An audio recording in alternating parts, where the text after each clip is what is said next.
Shabtai Tzvi should be known to every Jew.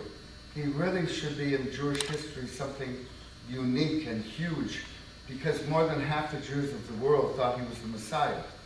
And they did incredibly stupid things in the days of redemption.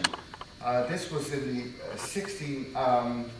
1660s, when he declared that he was the Messiah of the Jews, and he ordered the Jews to blaspheme the Torah. That's putting it mildly. What he decided was that debauchery was theology. That every word of the Torah is true in the opposite sense. That means 613 mitzvot were all sins. And all the sins became mitzvot. And, well, let's take a simple example. Do not kill became do kill. Do not adulter became do adulter. Purim was his favorite holiday. That was the annual wife swappers holiday. It was called Extinguishing the Lights. And by his order, the Jews swapped wives.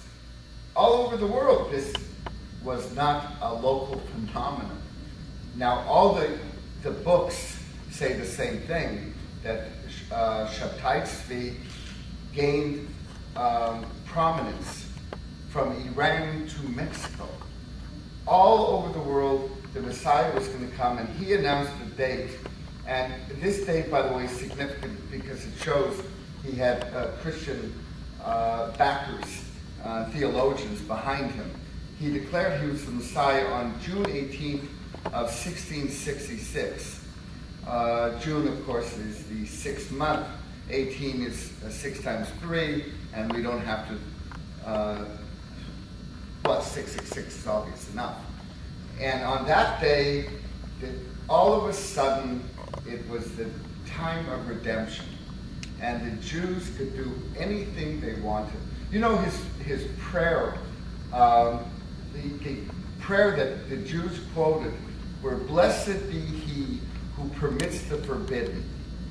That was the actual Sabbatian prayer.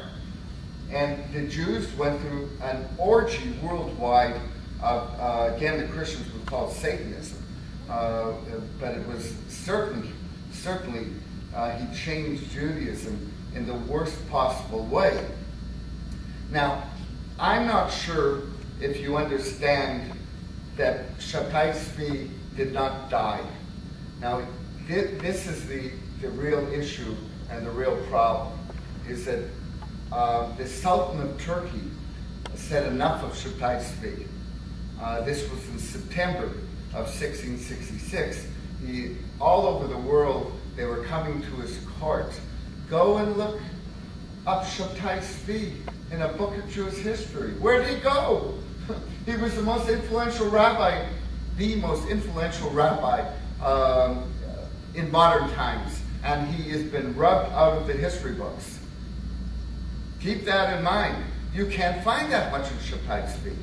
But the Sultan of Turkey said, enough, you have to convert to Islam. And Shabtai Tzvi, now there are conflicting reports, but he apparently, without any resistance, took off his kippah and put on a turban, and the next thing you know, he was a Muslim. And most Jews worldwide abandoned Shabtai Tzvi, and they were very, very upset. You know, you have to realize what they did leading up to the day that he announced he was the Messiah. They stripped their houses of roofs because they thought they were going to be transported magically to Jerusalem. They buried themselves up to their necks in. This was, in Europe leading up to June. It's awfully cold to be buried in the ground, getting punishment. They would flagellate. They would throw themselves into the Mediterranean, the icy waters. The Jews went nuts. Worldwide, they went nuts. And that's what's happening to Israel today. Israel is going nuts. And I'm trying to explain where it's coming from. And the Israelis just think, darn, we got the worst leaders anywhere. They just lie. They don't stop lying. You can't trust them. Israel is going nuts. And you're going to see slowly how this came to be. Call it an alternative retelling of Jewish history, because it really is.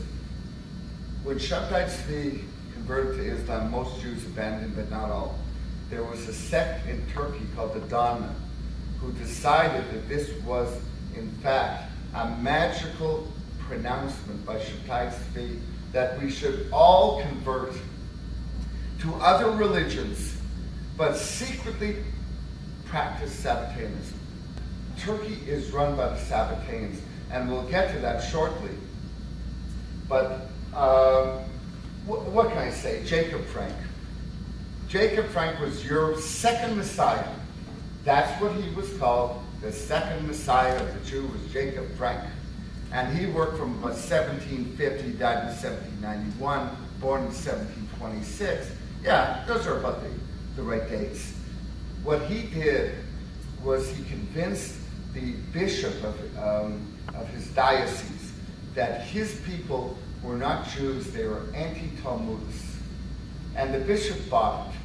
And he ordered all the Talmuds of the diocese burnt.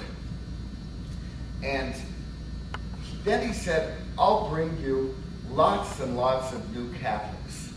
He brought them 5,000 to be mass converted to Catholicism. I believe the year was 1859. 1759.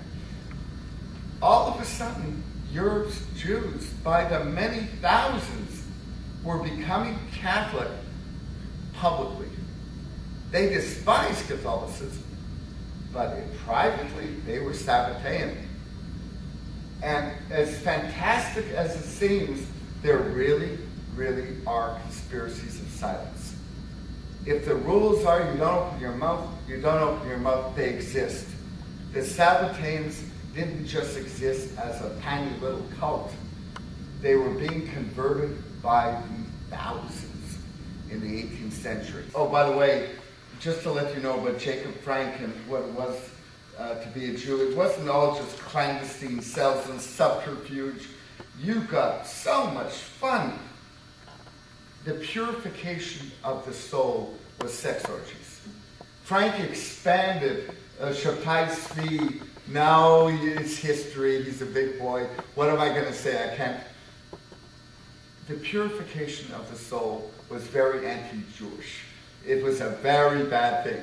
There, to qualify this, he expanded Shabtai Tzvi into really a cult. And it was no different than a cult today where you control the minds of people through sex. Just leave it at that. Okay, last word I say on it. Now, something happened. Oh, and by the way, I want to add something before I forget it. This is like an off-the-cuff lecture. The first Zionists, last word on wife swapping, that stuff. Last word. The first Zionists and their kibbutzim, that's all it was. Without going into the depths of who Golda Meir was and what her early life was, and this and that, that's what the first Zionists were. They were Sabbatian, I'm leading to that. They actually were Sabbatian. And they participated in this stuff.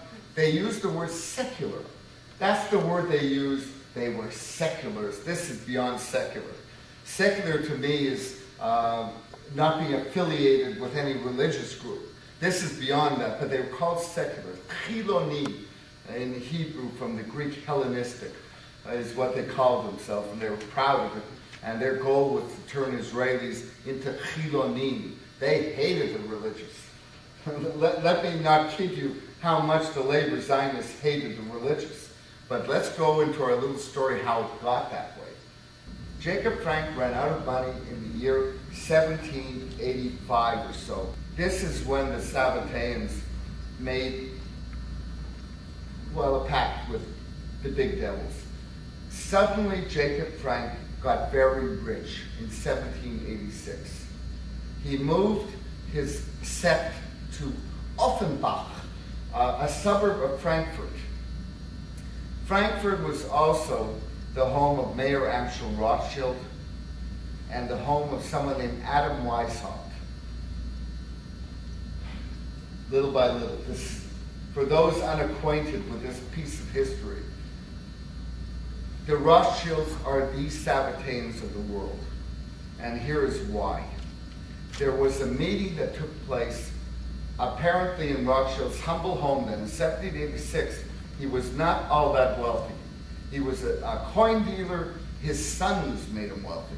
His 5 sons expanded a business. The business was to control the economies of nations and thus control the nations. He found a magnificent formula. If we can get hold of the nations' economies, we've got the nations. He sat with Jacob Frank, who wanted the Jews to become non-Jews. He wanted them to become Sabbatians. He wanted them to accept the real Messiah of the Jews, Shabtai Tzvi, and incidentally, and the second Messiah, Jacob Frank.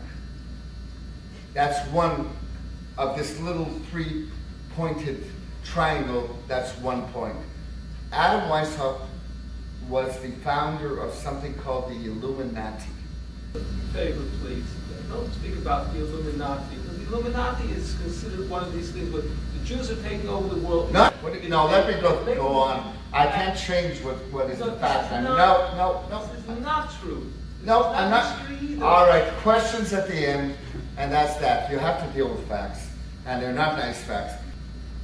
What they did, quite simply, was they had to overturn the existing societies. And unfortunately for us Jews, they did a real job. Now let me tell you that all of this was banned. Now the story in all the history books is the same thing. That there was, just before the French Revolution, a horseman fell. In his satchel were the plans for the revolution. In the satchel were the plans for the Illuminati and so forth. It was all banned. Throughout Europe, it was banned. And that put Weishaupt, that put Rothschild, and to a lesser degree, Frank into a problem. What do you do if you're banned? And they came up with something that has changed history for good. Weishaupt said, well, what we do is we take our tenants and we put them into an organization that has lodges and chapters worldwide, and we subvert the existing organization to our tenants. And the organization they chose was British Freemasonry. Now, there was no such thing as a Freemasonic conspiracy before the 18th century. As far as I can tell, they were very nice. They were a builders' guild. They backed builders throughout Europe, and they were all right. All of a sudden, there are revolutions. All of a sudden, you have something you never saw before, ever. You actually saw talk of one organization upending whole nations. Now, here's where the Jews fit in, and this is the scary part.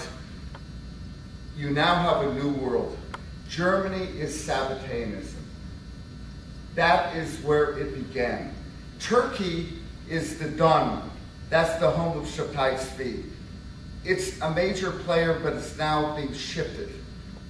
The real players from here on in were Germany first, and then London, where there was freedom to expand on their ideas.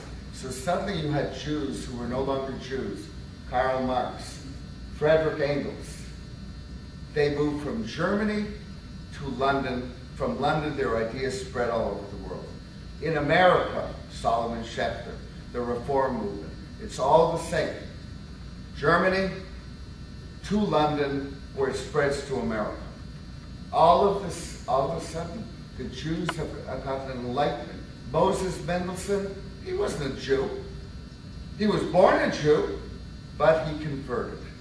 And his children converted, all for the enlightenment of the Jews. One after another, the Jews were being diluted. They were being whittled down. By the way, the situation that I've seen in America is that worked like a charm.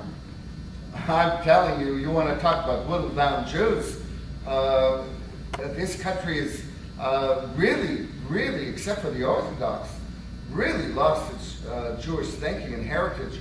And that again, Germany, Solomon Sheff, to London. He gets the money, he gets the packing, he goes to America. Now we've got the world's greatest, and this scares Jews, believe me, I'm not blind to this. I'm very aware of this. There's a new history. It's not a new history, it's an old history being retold. But you have to look, and you can't ignore a really serious problem, is that the Rothschilds took on America. And all of the following names are simply not Jewish. Within one generation, they stopped being Jewish. But from Frankfurt, Germany, the Rothschilds sent John Jacob Astor, Jacob Schiff, Max Warburg. He sent all of his agents to America to corrupt the robber barons, essentially. If you were very, very successful, they made a deal with you. You promote our thinking, and our thinking is the end of Jews. It really was a war against the Jews in a very different way that people understand. And it becomes harsh from here on in. We're now in the 19th century, and that was not a good century for the Jews. That was the century of the pogroms. What you have now with America is try and find a Jewish Astor anymore. Try and find a Jewish Schiff.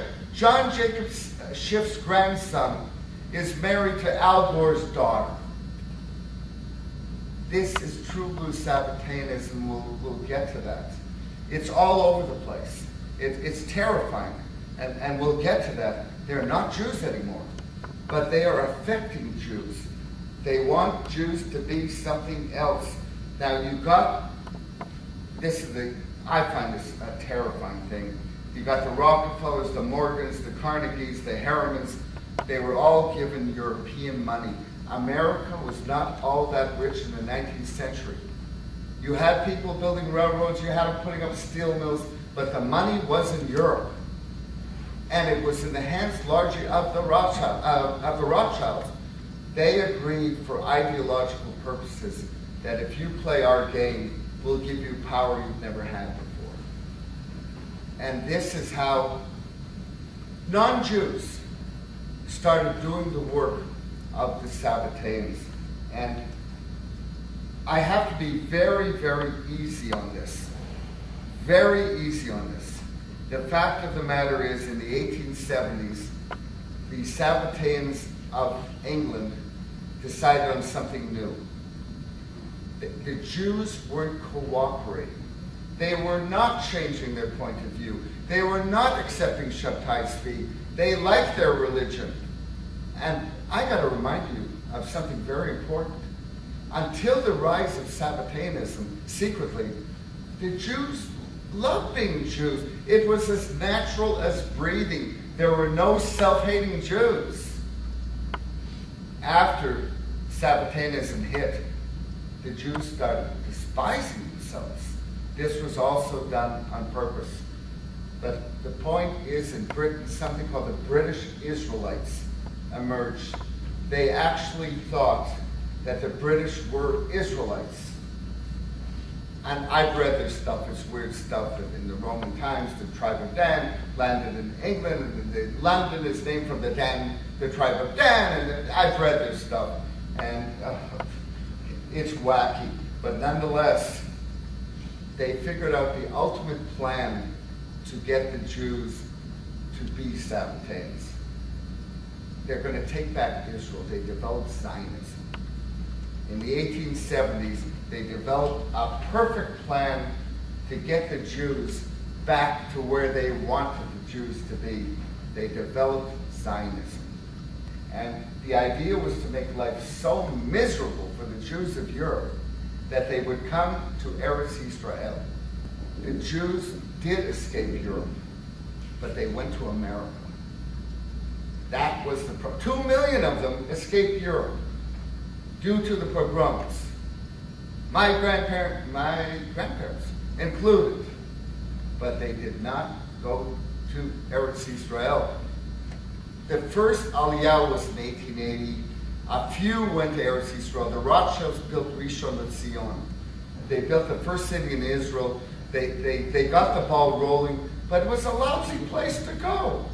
There was nothing there. There were a bunch of bandits and a bunch of malaria, and it just was not a good place to settle. So now I'm going to jump ahead before jumping back. Eventually this was solved by someone named Colonel Edward House. He was Woodrow Wilson's, well, he was Woodrow Wilson.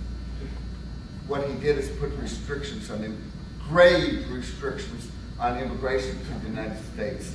And the Jews no longer had that option after 1919, I believe. But let's go to this real problem, and here is Zionism now. Folks, this is going to probably be a little shocking. In 1898, Theodor Herzl met Kaiser Wilhelm in Jerusalem. Now, if you think that Jerusalem was a good place to go on a holiday in 1898, you don't know how bad it really was. Jerusalem, in fact, was a rocky place. There were no roads. You took the Kaiser didn't take a tram steamer, everyone else did. You went up skinny little roads. There were no hotels. It was disease-ridden. You couldn't get a decent meal, and yet the most powerful leader of Europe came to Israel to put up 3 churches, one a very big church, the Church of the Dormition Abbey, the Church of the Dormition. On November 2nd of 1898, in Jerusalem, he met the father of Zionism, Theodor Herzl. Why would Herzl make that awful trip to Jerusalem to meet Kaiser Wilhelm? There was only one answer. He wanted a state. That's the only answer.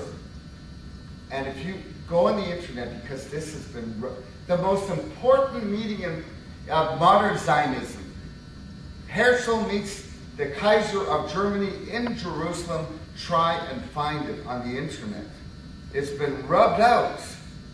And the few sources that I got said all the same thing. Herzl was rebuffed. Rebuffed from what? What did the Kaiser do to rebuff Herzl? And the answer is, he said, no, you're not going to get a state. We are not going to go to war with Turkey and give you a Jewish state because we have made an alliance with Turkey. And they permitted us to put up a church on the highest point in Jerusalem. I have a picture of it. Afterwards, take a look at the Dormition Abbey, and you'll see that Germany and Turkey formed an alliance.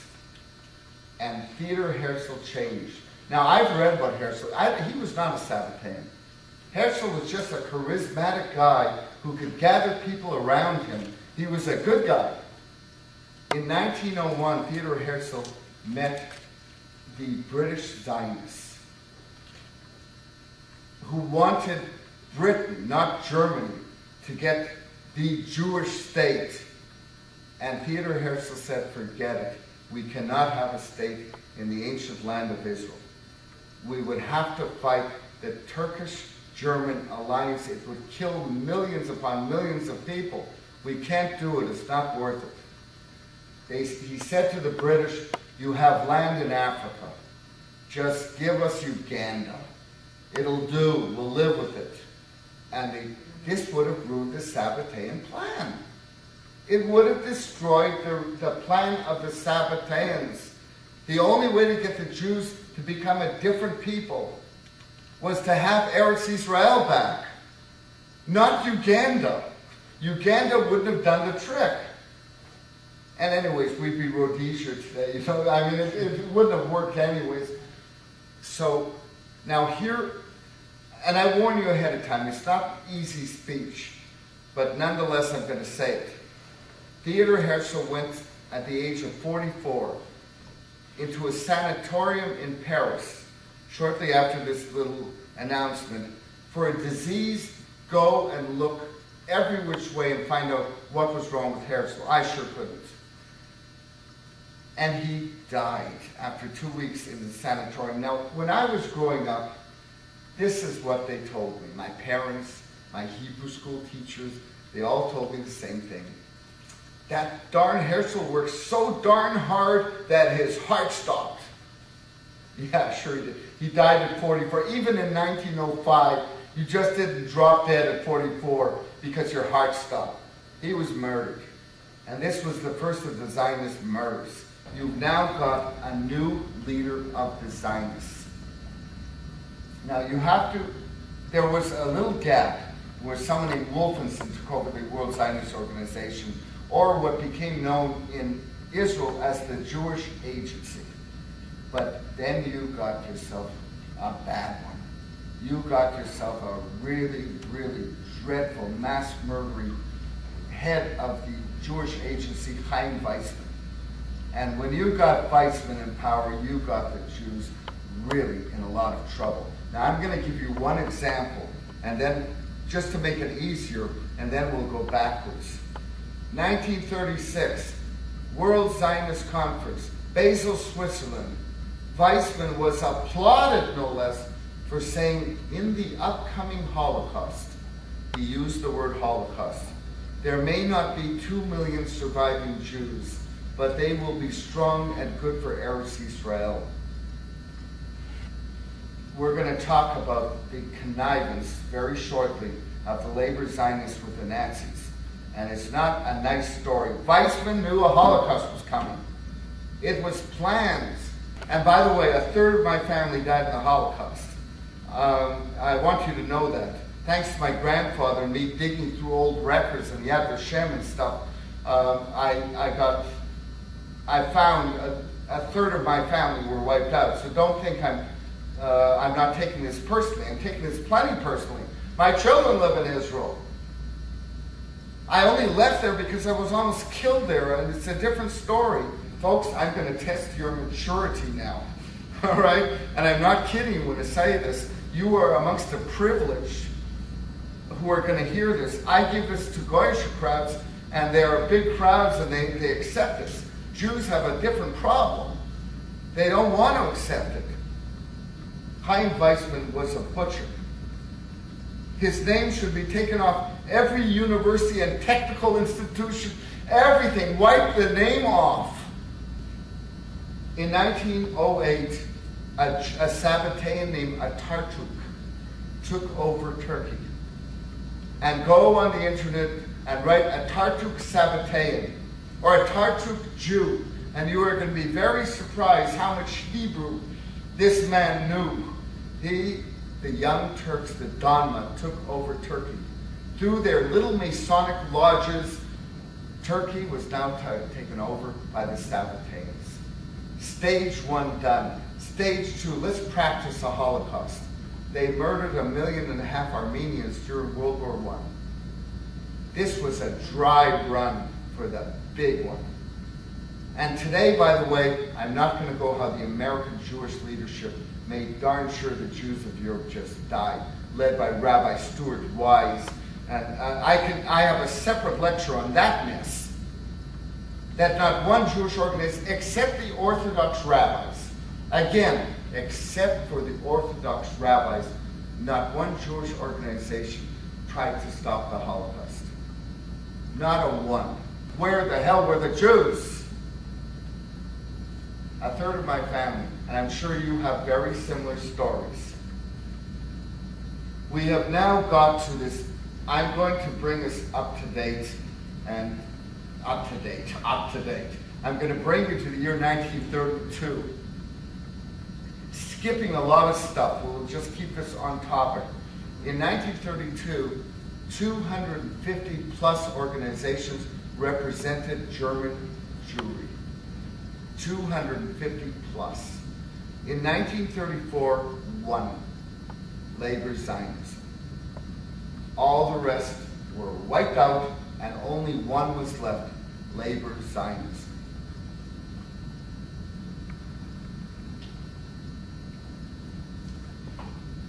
labor Zionism were allowed to keep camps to indoctrinate German Jewry into Sabbatianism before they would be shipped to Palestine.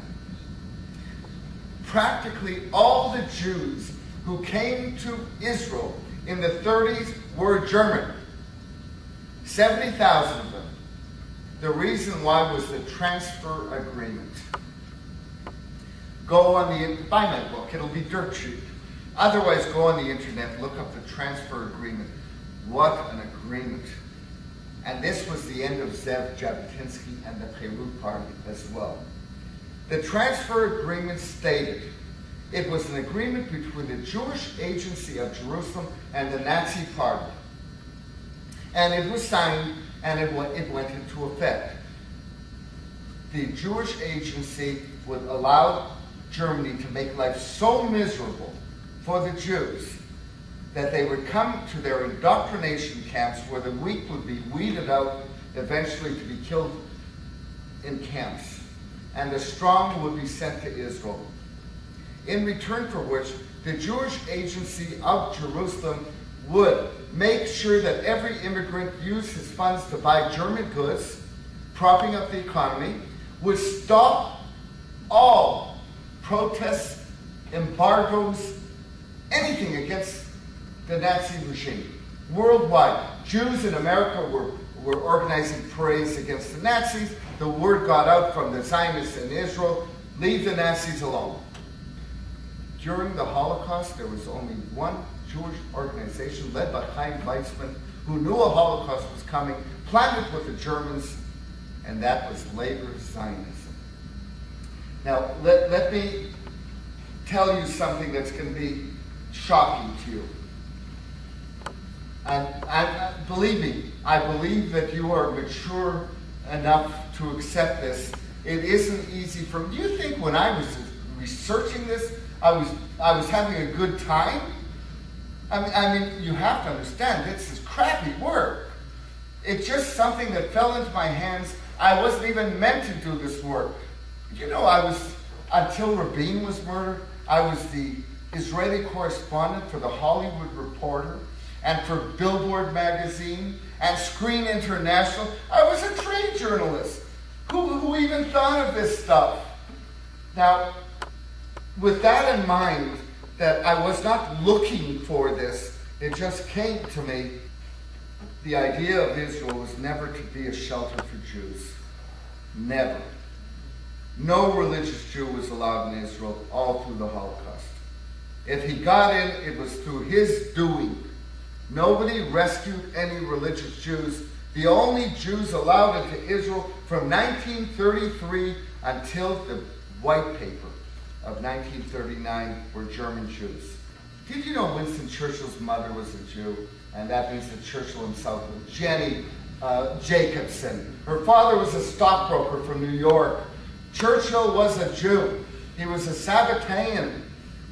Look, again, you have to look this up on the internet, who Jenny Jacobson was.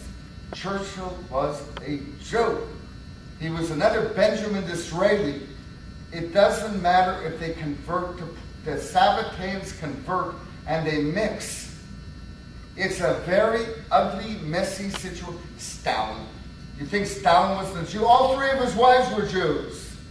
All his children are Jews. This is Sabbatianism. This was a Sabbatian war. I'm not being overly dramatic when I say this either. This was a war fought by the Sabbatians, and they are not Jews. Don't mix them up. They are the enemies of the Jews. Israel took the German Jews and used them for seed stock to get a new Judaism. They were going to wipe out the Jews, as many as they could, of Europe, and start a new Judaism in Israel based on Sabbatianism. Everyone thinks it's left-wing, that the problem is the left are crazy. It's not the left. The children of the left maybe never heard of Shakai Tzvi. But in the ruling quarters, and in Israel that's not very many people, they know darn well who he was. The first president of Israel, Ben Tzvi, went to Turkey and became a true blue Sabbatian. Israel's founders were Sabbatians who went to Turkey to learn their stuff from the original Sabbatians. This is all true. It's all true. Israel was the worst thing that ever happened to the Jewish people was labor Zionism. Now, in Marvin Antelman's book, To Eliminate the Opiate, he calls the Holocaust, as the Sabbatians call the Holocaust, he calls it, oh my goodness, burning, what does he call it? Burnt offerings. Burnt offerings is the Sabbatian term for the killing of Jews. If you are a Jew who does not believe that Shabbat Tzvi was the Messiah, it is a mitzvah to kill you. They derive energy from this. This isn't properly understood, but it almost came out.